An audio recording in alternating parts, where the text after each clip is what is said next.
Good morning friend, मैं Amarinder sir third class channel पर आप सभी का स्वागत करता हूँ दोस्तों। आज मैं आप लोग के बीच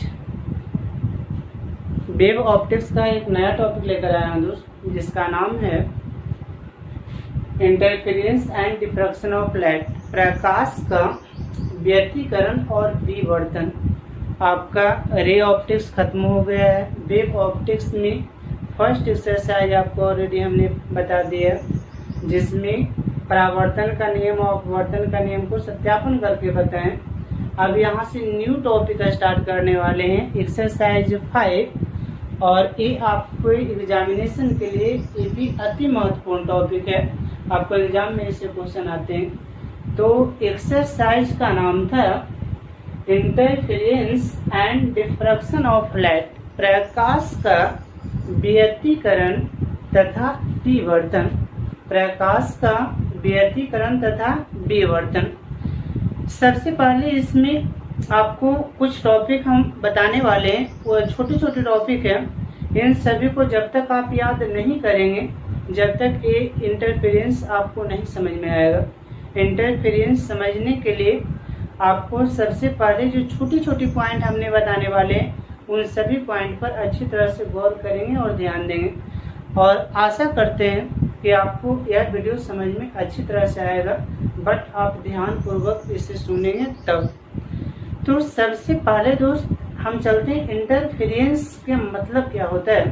तो यहाँ पर देखें, आपका एक्सरसाइज ऑलरेडी हम लिख दिए, यानी interference and diffraction of light, यानी प्रकाश का व्यतिकरण और विवर्तन में। तो सबसे पहले यहाँ से हम चलते हैं। इंटरफेरेंस वेव का मतलब क्या होता है।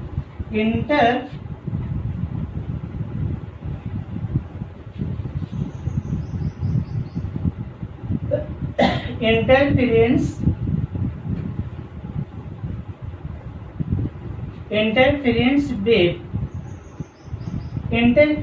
वेव का मतलब होता है कि वेव का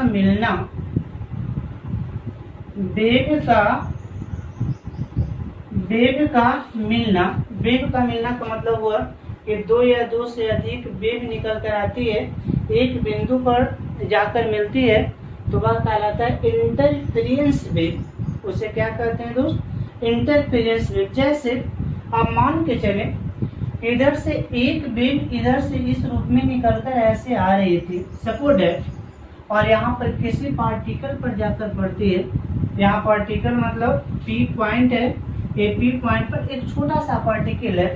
अब यहाँ से वेव निकल कर आया, एक फर्स्ट वेव है, पहला वेव, ठीक है, यानी कौन सा वेव है, तो पहला वेव इस रूप में जाती है, इस पार्टिकल पर जाकर के पड़ती है।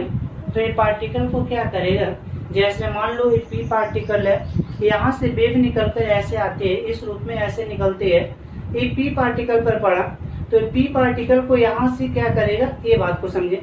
सबसे पहले इसे नीचे ले जाएगा, उसके यानी पहले यहाँ पर था, इस पॉइंट को यहाँ ले गया, यहाँ आया, फिर ऊपर ले जाएगा, यानी इस रूप में लगातार कंटिन्यू कंपन करते रहेगी, यानी इस रूप में इस वेव का कार्य है।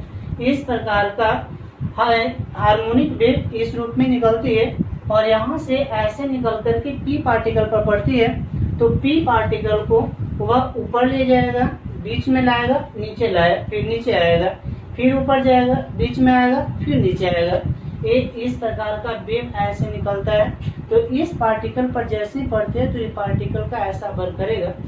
मान लो ये पहला है, पहला वेव है, एक वेव और है, वह अपोजिट डायरेक्शन से इस रूप में ऐसे ऐसे आती है, यानी मान लें कि ये एक वेव और ऐसा है, यानी एक फर्स्ट वेव था, वो दूसरा वेव है।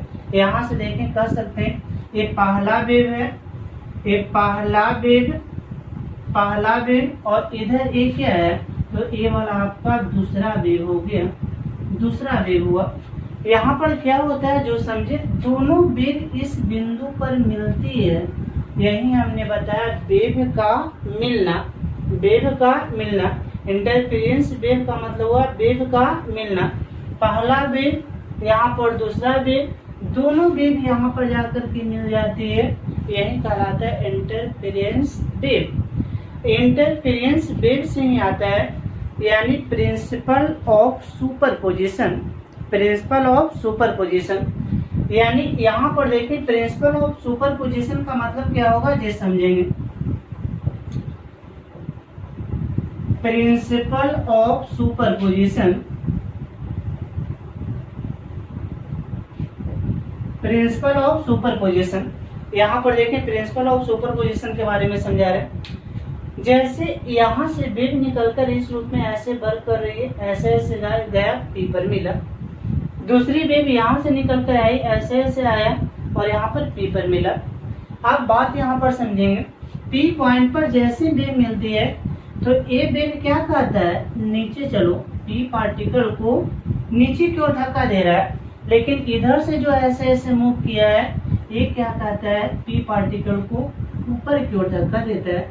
यानी अब यहाँ पर देखें समझे, एक वेव था वह इसे नीचे की ओर धक्का दे रहा है कि नीचे चलो, जैसे मान के चले 5 सेंटीमीटर 5 मिलीमीटर कुछ भी, यानी इसको 5 नीचे धक्का दे रहा है, लेकिन ए वेव क्या है वह 3 ऊपर की ओर धक्का दे रहा है। यानी 3 सेंटीमीटर 3 मिलीमीटर, मान ले 3 मिलीमीटर के बारे में बात करते हैं, यानी ए 5 मिलीमीटर नीचे इसको लाना चाह रहा है, लेकिन ए वाला दूसरा क्या है वह 3 मिलीमीटर ऊपर ले जाना चाहता है।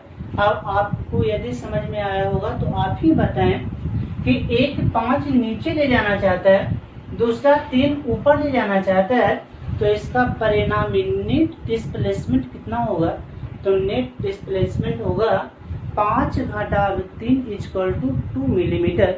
ये जो 2 मिलीमीटर का जो डिस्प्लेसमेंट होता है वो वही डिस्प्लेसमेंट कराता है प्रिंसिपल ऑफ सुपरपोजिशन।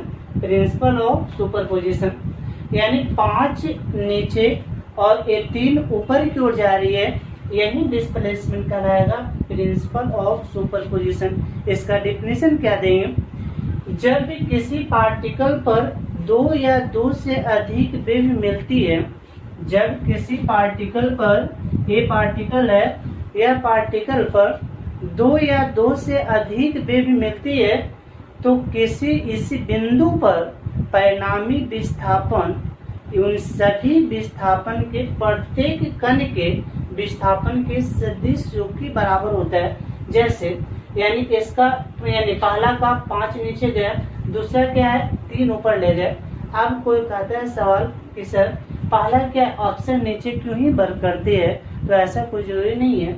यदि अपोजिट डायरेक्शन में है तो घट गया, ऐसा भी हो सकता है कि यह 3 ऊपर की ओर ले जा रहा है, यानी एक पहला 3 ऊपर की ओर ले जा रहा है और दूसरा भी 3 ऊपर की ओर ही ले जाए, यानी दोनों के दोनों ऊपर की ओर ही वर्क कर रही है। यानी दूसरा भी कितना काम करता है, तो दूसरा भी 3 मिलीमीटर। आप बताएं तो टोटल कितना था, 3 और 3 6, 3 तो ये ले जाएगा पहला और 3 इधर से ले गया तो दूसरा भी चला गया, तो 3 और जोड़ 3 बराबर 6, यानी यहाँ पर परिणामी विस्थापन कितना हो गया, तो 6 हो गया। यानी नेट डिस्प्लेसमेंट परिणामी विस्थापन, नेट डिस्प्लेसमेंट परिणामी विस्थापन इन सभी कणों के विस्थापन के सदिश योग के बराबर होता है, उसे कहते हैं principle of superposition. Principal of superposition, इसे हिंदी में कहते हैं अध्यारोपण का सिद्धांत। तो सबसे पहले आपको इंटरफेरेंस समझने के लिए आपको ये समझना, प्रिंसिपल ऑफ सुपरपोजिशन को समझना अति आवश्यक है। जब तक कि प्रिंसिपल ऑफ सुपरपोजिशन को आप नहीं समझेंगे आपको इंटरफेरेंस नहीं समझ में आएगा। व्यतिकरण तब समझ में आएगी जब प्रिंसिपल ऑफ सुपरपोजिशन के बारे में आपको समझ में आएगा और प्रिंसिपल ऑफ सुपरपोजिशन के बारे में आप जानेंगे, अन्यथा वह आपको टॉपिक समझ में नहीं आएगा। तो बहुत इजी वे में बता रहे हैं, यानी अध्यारोपण का सिद्धांत, प्रिंसिपल ऑफ सुपरपोजिशन। एक बार फिर से आप सुन लें, यानी जब 2 या 2 से अधिक वेव मिलती है, पहला वेव आया ये 3 ऊपर ले गया, दूसरा वेव इधर से आया पी पर ही मिला, ये भी 3 ऊपर ले गया, तो 3 और 3 टोटल कितना 6 ऊपर गया। इसके बाद एक हमने बताया कि एक नीचे लाता है और एक ऊपर ले जाता है, एक नीचे ले जाता है एक ऊपर ले जाता है। जैसे अभी अभी हमने बताया कि 5 नीचे ले गया था, हम 5 नहीं मानते 3 ही मानते हैं, ऊपर की ओर 3 और नीचे की ओर भी 3 ही लाता है। यदि सपोर्ट नीचे भी 3 ही लाता है तो परिणामी displacement equal to 0। Opposite direction vector है तो वेक्टर का रूल है कि अपोजिट डायरेक्शन में घटती है और एक डायरेक्शन में जुड़ती है, क्योंकि इसके लिए फॉर्मूला होता है परिणामी वेक्टर r बराबर resultant vector r equal to formula होता है पी स्क्वायर जोड़ Q square plus 2pq cos theta 2pq cos theta. ये ऑलरेडी वेक्टर में 11 क्लास का टॉपिक है और ये इंटरफेरेंस 11 क्लास के टॉपिक के बारे में अभी तक हम आपको समझा रहे हैं कि इंटरफेरेंस क्या होता है। तो इस अवस्था में 3 की यदि बात करें तो 0 हो जाएगा। अतः सुपरपोजिशन आप कर सकते हैं, प्रिंसिपल ऑफ सुपरपोजिशन, यानी वेक्टर बाई बराबर वेक्टर बाई 1 अजोड़ वेक्टर बाई 2, वेक्टर बाई 1 अजोड़ वेक्टर बाई 2, यही आपको कहलाता है प्रिंसिपल ऑफ सुपरपोजिशन। इसी का नाम है प्रिंसिपल ऑफ सुपरपोजिशन। जब दो या दो से अधिक वेव एक पॉइंट पर मिलती है तो उस कणों का परिणामी विस्थापन सभी कणों के योग के बराबर होता है, सदिश योग के बराबर होता है। इसी कहते हैं प्रिंसिपल ऑफ सुपरपोजिशन। अब बात आई कि सर ये दो वेव है, दो वेव के जगह पर 3, 4, 5, 10, 12 ऐसा बहुत सारे वेव होता है, तो उस कंडीशन में हम क्या करते हैं। तो यहाँ पर देखें, आपको यहाँ वह भी समझाते हैं। मान लो P पार्टिकल है, एक वेव इधर से आया, एक वेव इधर से आया, एक वेव इधर से आया, एक वेव इधर से आया, यानी यहाँ पर इस रूप में आया, यानी बहुत सारे वेव है, वह सब वेव एक पॉइंट पर आकर के मिल रही है, यानी इस रूप में ये P पॉइंट है। इस P पॉइंट पर इतना सारा वेव है, वह सब वेव कहाँ पर मिला है, P पॉइंट पर। अब कहेगा इस कंडीशन में से यानी क्या बाई बराबर बाई 1 प्लस बाई 2 ही होगा, तो ऐसा नहीं, आपको यहाँ पर होगा, इसमें वेक्टर देना अत्यावश्यक है। यदि वेक्टर आप नहीं देंगे तो गलत होगा, यानी वेक्टर नहीं देंगे तो किधर जाए डायरेक्शन से कोई मतलब नहीं रहता, डायरेक्ट जुट जाएगी, लेकिन ये वेक्टर देना अत्यावश्यक है। अतः यहाँ पर प्रिंसिपल ऑफ सुपरपोजिशन यानी वेक्टर बाई इक्वल टू होगा vector y 1 plus vector y 2 plus vector by 3 dot dot dot करके कहाँ तक, बाई n तक के चलेंगे। वेक्टर कहाँ तक तो चलेंगे, तो आंसर क्या बताएंगे, बाई n। वेक्टर बाई बराबर बाई 1 जोड़ बाई 2 जोड़ बाई 3 डॉट डॉट डॉट से लेकर चलेंगे कहाँ तक, बाई n तक। कब, जब दो या दो से अधिक यानी वेव एक बिंदु पर मिलती है। तो यहाँ पर सबसे पहले इंटरफेरेंस का मतलब हुआ, इंटरफेरेंस का मतलब हुआ वेव का मिलना, लेकिन सब एक बिंदु पर मिल रही है, वह इंटरफेरेंस कहलाया। अब यहाँ पर यानी उसके बाद आपको बताएं, यहाँ ध्यान में रखना है प्रिंसिपल ऑफ सुपरपोजिशन, अध्यारोपण का सिद्धांत। अध्यारोपण का सिद्धांत क्या हुआ, जब दो वेव एक बिंदु पर मिलते हैं, पार्टिकल पर मिलते हैं, तो एक जाता है नीचे की ओर, एक जाता है ऊपर की ओर, उससे मतलब नहीं है, यानी ये दोनों एक डायरेक्शन में जुटेगा, अपोजिट डायरेक्शन में घटेगा, बस इतने से मतलब रखना है। तो बाई बराबर क्या होगा, तो vector y 1 plus vector y 2।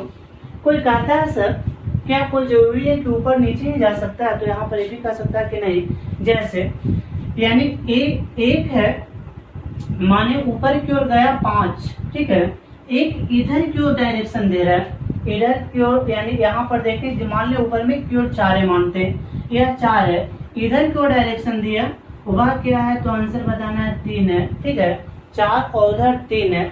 तो अब यहाँ पर क्या होगा, तो यहाँ पर परिणामी, तो परिणामी ये देगा वैल्यू, ये परिणामी वैल्यू देगा, ये परिणामी कोची आर, ये परिणामी रिजल्टेंट वेलोसिटी या रिजल्टेंट यानी ये जो आर वेक्टर है, यानी टोटल परिणामी वेक्टर। तो परिणामी वेक्टर आर बराबर क्या है, तो इसको लिए होगा 4 4 16 3 3 9, तो 16 9 25 25 25, मतलब रिजल्टेंट यहाँ पर वेक्टर कितना होगा, तो यहाँ पर आंसर बताना है 5 होगा। एक कब इस डायरेक्शन में रहेगा तब, हालांकि आपको ऐसा मिलेगा नहीं, आपका मतलब 99% क्वेश्चन मिलेगा वह ऊपर और नीचे पर मिलेगा। ऊपर नीचे के लिए ऑटोमेटिक आपको समझना है, एक डायरेक्शन में जुटेगी, अपोजिट डायरेक्शन में घटेगी। आप कहेगा बहुत सारा रहेगा तो क्या करेंगे, तो ये फार्मूला बाई बराबर बाई 1 जो बाई 2 जो by 3 dot dot by n तक के लेंगे। एक और पॉइंट यहाँ पर हम समझा दें, इसमें आपको क्या है जो समझना है, एक यानी पहले वेव का दूसरे वेव पर प्रभाव नहीं पड़ता है, पहले वेव का दूसरे वेव पर प्रभाव नहीं पड़ता। अब कोई कहता है सर इसका मतलब क्या हुआ कि पहले वेव का दूसरे वेव पर प्रभाव नहीं पड़ता है। इसका मतलब है कि जब ए वाला 5 सपोर्टेड नीचे आ रहा था, कितना आ रहा था 5, ए वाला ऊपर लेके जा रहा था कितना, तो 3, यहाँ पर कितना 3, मान लें कि 5 मिलीमीटर ला रहा था, ये 3 मिलीमीटर ऊपर लेके जा रहा है, नीचे की ओर 5 मिलीमीटर, ऊपर की ओर 3 मिलीमीटर।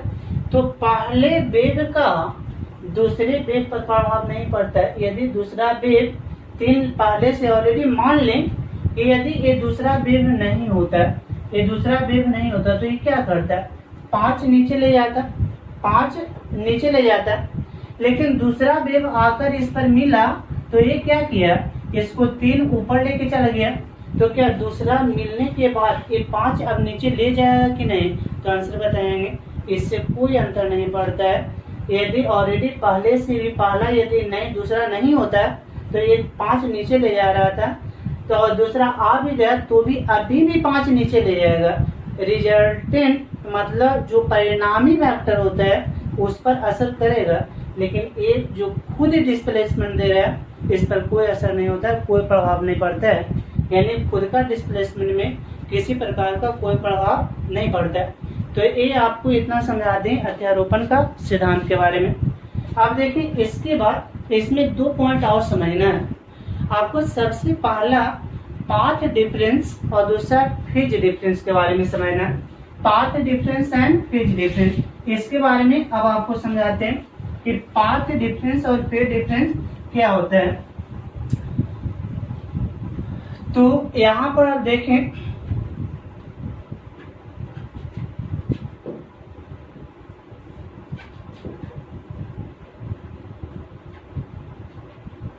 पाथ डिफरेंस, इसे कहते हैं पथांतर। इसका नाम क्या होता है, पथांतर कहते हैं। अब पाथ डिफरेंस क्या है, यानी इसमें जो व्यतिकरण की घटना में ये अति महत्वपूर्ण पॉइंट में याद रखना है, इसी पर वह अध्ययन किया जाता है। पाथ डिफरेंस क्या होते हैं, जैसे एक सोर्स है, पहला सोर्स है वह S1 यहाँ से निकलती है और निकलकर यानी P पॉइंट यहाँ इधर पर ऐसे ही निकलता है, इस रूप में गई इस पॉइंट पर, यानी S1 से निकला और ये गया कहाँ पर, P पॉइंट पर गया।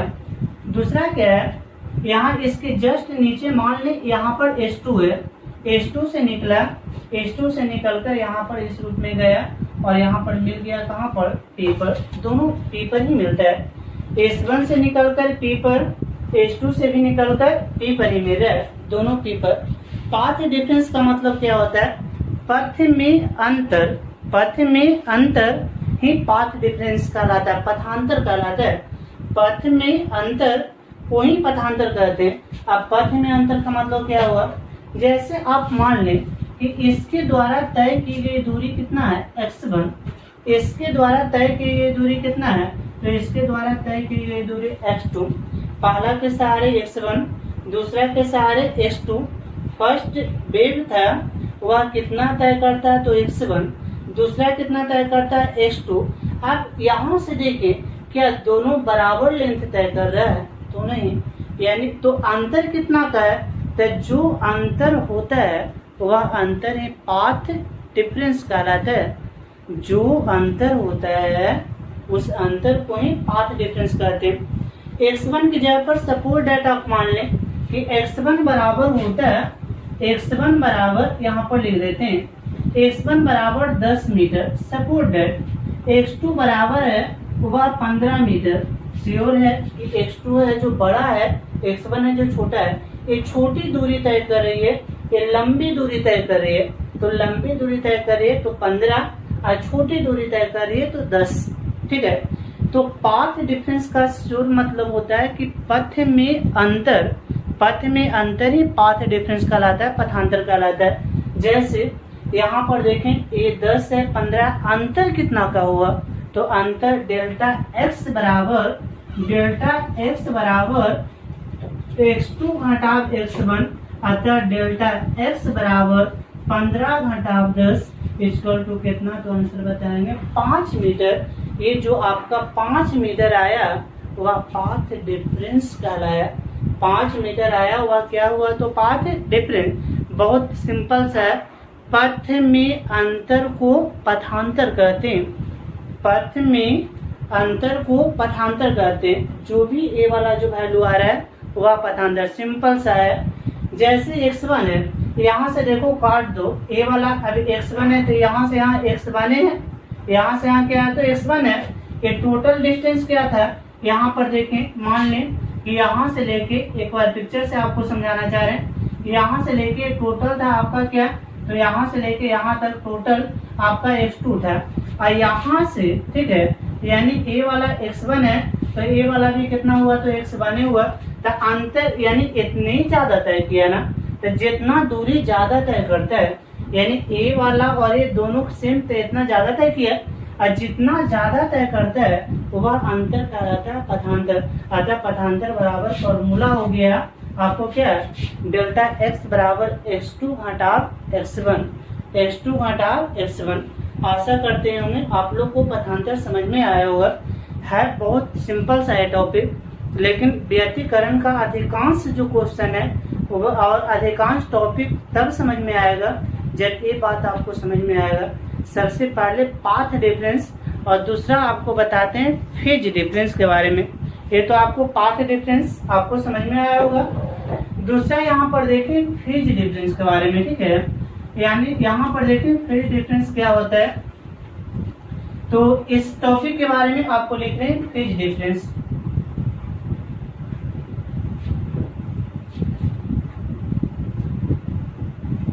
इसका हिंदी होता है कलांतर। वह था पथांतर और ये आपको क्या है, कलांतर। कलांतर का मतलब वह कोण में अंतर होना चाहिए, कि वह पथ में अंतर था, एक कोण में अंतर। कोण में अंतर का मतलब हुआ कि इस रूप में वाइब्रेट करके ऐसे की ओर आगे की ओर बढ़ा, यहाँ से चला, यहाँ से इस रूप में ऐसे मूव करते हुए आगे की ओर जाएगी, जैसे यहाँ पर इस रूप में ऐसे मतलब जा रही है।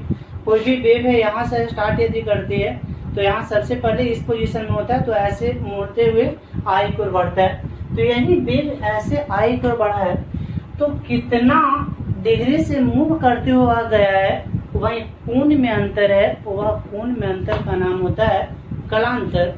कोण में अंतर को कलांतर कहते हैं।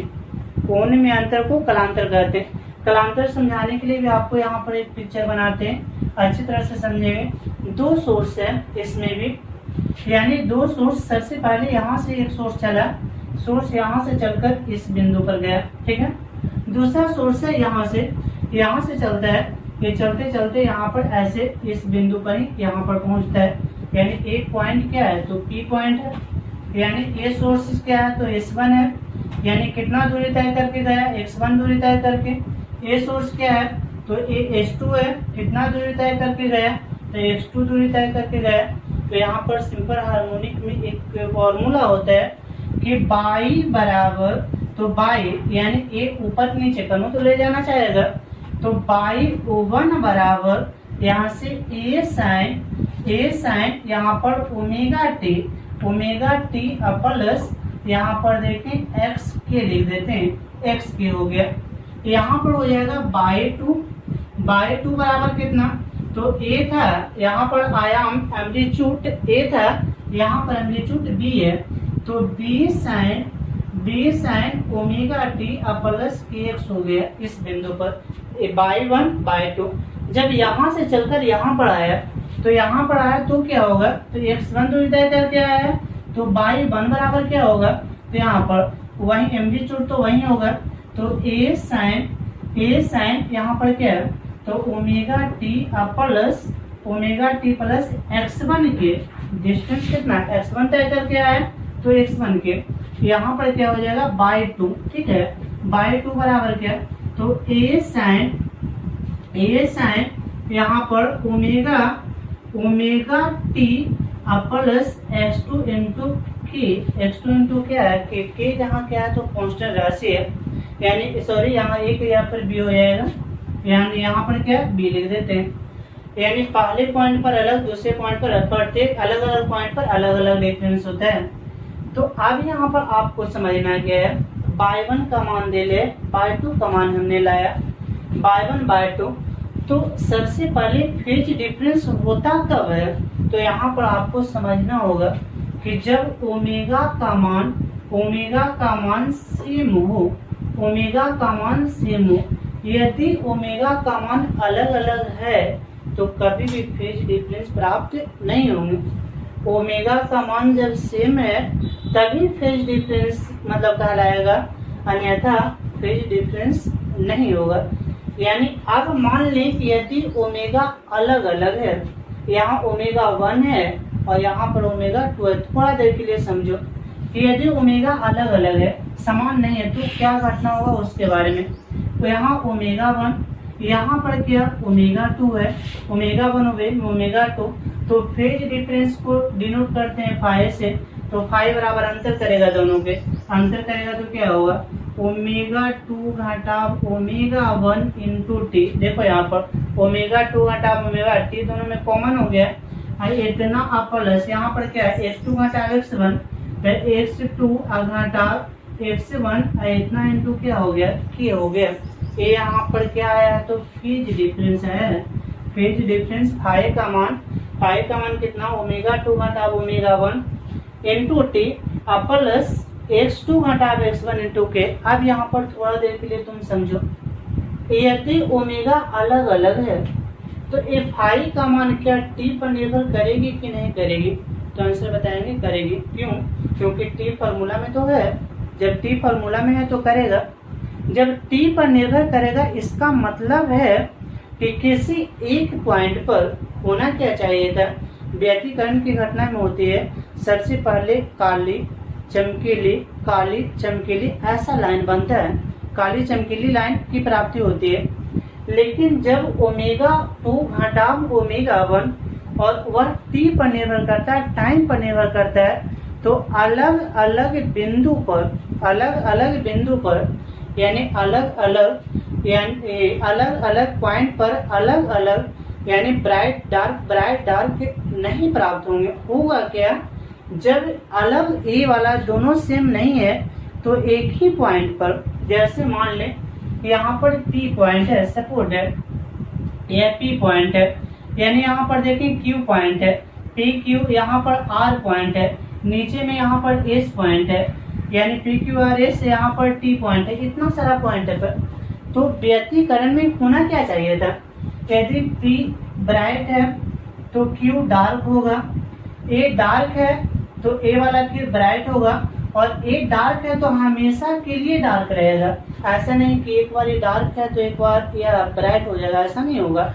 ये हमेशा के लिए इस बिंदु पर किसी एकल पॉइंट पर एम्पलीट्यूड का मान या पथांतर सबका मान समान होना चाहिए। अलग अलग पॉइंट पर अलग अलग होगा, लेकिन किसी एकल पॉइंट पर इसका मान समान होना चाहिए। लेकिन जब ये अलग अलग है तो ऐसा नहीं होगा।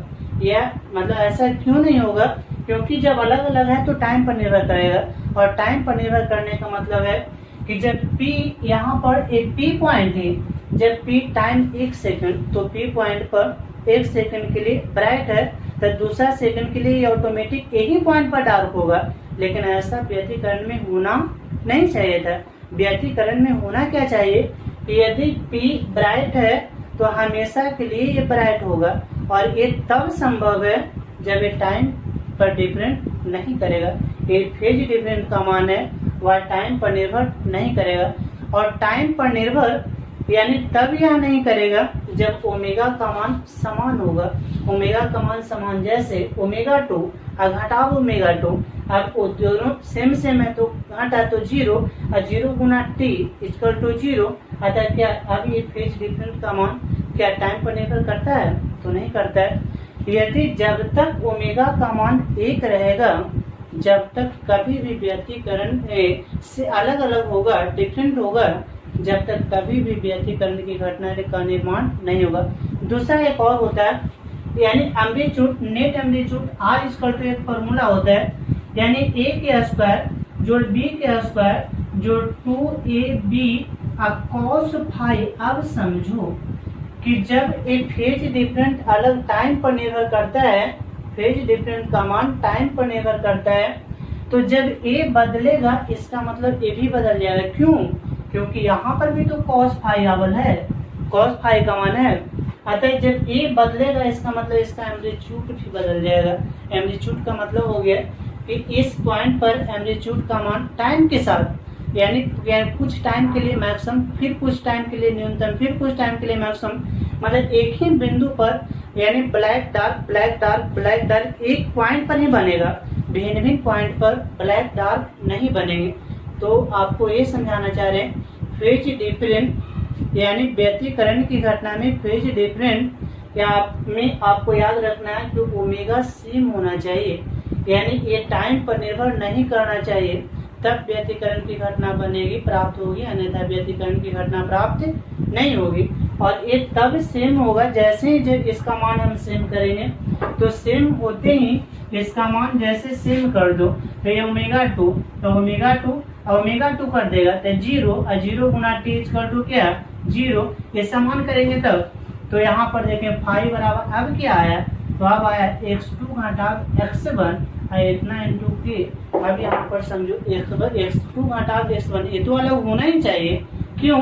ए वाला कम दूरी, ए वाला ज्यादा दूरी, यानी जब तक कि ए अंतर नहीं होगा, जब अंतर यहाँ पर देखें अंतर है यानी x1 x1 x2 अंतर हो सकता है किसी निश्चित पॉइंट पर, और ये अंतर का मान है वह सेम होगा। इस पर यदि अंतर 2 मिलीमीटर आया है तो ये सदा ही 2 ही मिलीमीटर आएगा।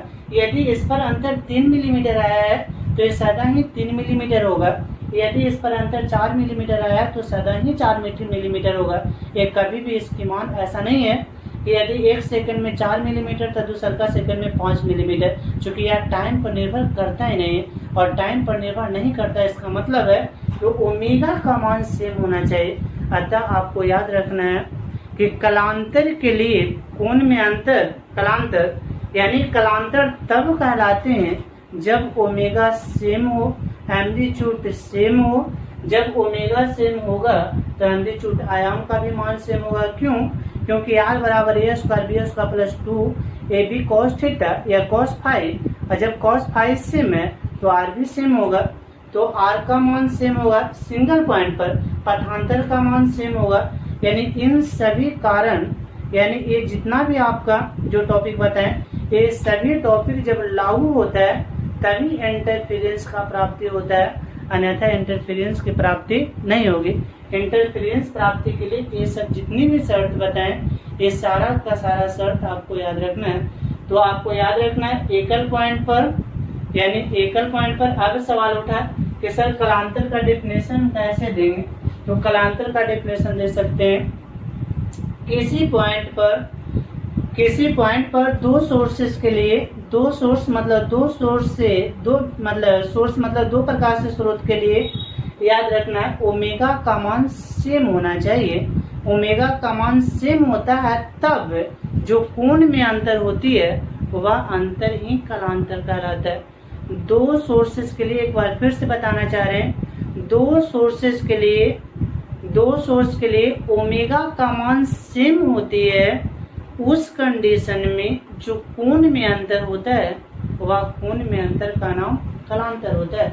कोण में अंतर को क्या कहते हैं? कलांतर कहते हैं। तो एक पाथ डिफरेंस के बारे में बताएं, कलांतर के बारे में बताएं। सबसे पहला फेज डिफरेंस और दूसरा नंबर में यानी पहला में यानी पाथ डिफरेंस और दूसरा में फेज डिफरेंस। और पाथ डिफरेंस और फेज डिफरेंस ये दोनों जो टॉपिक आपको बता रहे हैं अति महत्वपूर्ण टॉपिक है। यही छोटी सी टॉपिक जब आप समझेंगे, अभी तक हमने एक्सरसाइज के बारे में कुछ नहीं बताया, बेसिक बता रहे हैं, इसका एक्सरसाइज स्टार्ट अभी नहीं किए हैं। जब तक ये सब बेसिक आपको नहीं समझ में आएगा तो फिर आगे इंटरफेरेंस नहीं समझ में आएगी। तो इंटरफेरेंस के लिए याद रखना है आवृत्ति सेम हो, आयाम सेम हो, आवृत्ति सेम हो, आयाम सेम हो, क्लियर। यानी ओमेगा सेम, यानी ओमेगा तब सेम जब आवृत्ति सेम। तो आवृत्ति सेम हो, ओमेगा सेम हो, आयाम सेम हो, यदि ये सब सेम रहता है तब इंटरफेरेंस की प्राप्ति होती है, अन्यथा इंटरफेरेंस की प्राप्ति नहीं होती है। यानी फिर क्या हो जाएगा, तो एक बिंदु पर सबसे पहले डार्क ब्लैक डार्क, मतलब इस रूप में होगा ब्राइट डार्क मतलब एक ही पॉइंट पर, मतलब सबसे पहले लाइट कम फिर लाइट ज्यादा फिर लाइट कम फिर लाइट ज्यादा, और ऐसी घटना इंटरफेरेंस नहीं कहलाती है। इंटरफेरेंस होता है कि जो बिंदु ब्लैक है वो सदा ब्लैक हो, जो बिंदु ब्राइट है वह बिंदु हमेशा ब्राइट हो। ऐसा नहीं हो कि जब ए पॉइंट ब्लैक है या ए वाला ब्राइट है तो ए वाला फिर अगला सेकंड के लिए डार्क हो जाए, यह इंटरफेरेंस नहीं कहलाएंगे। यदि यहाँ पर ब्राइट तो डार्क, तो हमेशा ये ब्राइट दिखेगा, कभी भी ये पॉइंट डार्क आपको नहीं दिखने वाला है। तो इस रूप में ये घटना कहलाता है प्रकाश का व्यतिकरण, इंटरफेरेंस। तो इसके बाद इंटरफेरेंस का से संबंधित कुछ पॉइंट है, उस पॉइंट को आपके बीच में लेकर आएंगे। उसके बाद जो परिणामी आयाम जो r बराबर हमने बताया a² b² 2 मतलब 2ab cos phi, ये जो फॉर्मूला हमने बताया, ये फॉर्मूला अगले लेक्चर में हम सत्यापन करेंगे और यही सत्यापन के लेकर आएंगे। इंटेंसिटी और आयाम, यही दो चीज पर अगले क्लास में हम चर्चा करेंगे। उसके बाद नेक्स्ट हम व्यतिकरण का परिभाषा के बारे में डिफाइन करेंगे कि व्यतिकरण क्या हुआ और व्यतिकरण किसे कहते हैं। फिलहाल आपको इतना समझाएं, फेज डिफरेंस और पाथ डिफरेंस, ये 2 पॉइंट अच्छी तरह से आपको समझना है।